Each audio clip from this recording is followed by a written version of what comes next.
Hi friends, నేను మీ శ్రీహరి. అందరూ ఎలా ఉన్నారు? ఈరోజు వచ్చేసి మనం డిజిటల్ మీటర్ గురించి అయితే మాట్లాడుకుంటాం. మనకు ఇప్పుడు ఇదివరకు అయితే నార్మల్ మీటర్లు ఉండేటివి ఎలక్ట్రిసిటీ కోసం, మనం కరెంట్ వాడేదాని కోసం.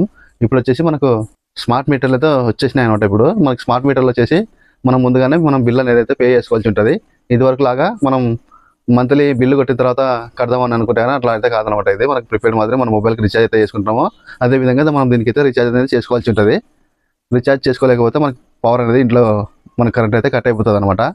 ఇదివరకు లాగా మనకు బిల్ కట్టకుండానే ఫీజు విక్కపోయే వాళ్ళు, వైర్ అయితే కటింగ్ చేసేవాళ్ళు. ఇప్పుడు నుంచి అయితే అట్లాంటివి అయితే ఏముండవు అనమాట. ఆటోమేటిక్గా అదంతా కదా మనకు పవర్ అనేది మనకి దాంట్లో అమౌంట్ అయిపోయిందంటే కట్ అయిపోతుంది. మళ్ళీ మనం రీఛార్జ్ చేసుకున్నామంటే మనకు పవర్ అనేది రిలీజ్ అవుతుంటుంది అనమాట.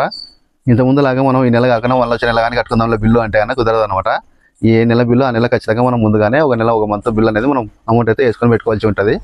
సేమ్ మన మొబైల్ రీఛార్జ్ మాదిరే ఉంటుంది అనమాట. ఇదైతే మొబైల్ రీఛార్జ్ ఎట్లా అయిపోతే మనకు ఫోన్లు ఎట్లా కట్ అయిపోతావో ఇప్పుడు కరెంట్ కూడా అలానే సేమ్ కట్ అయిపోతుంది అనమాట.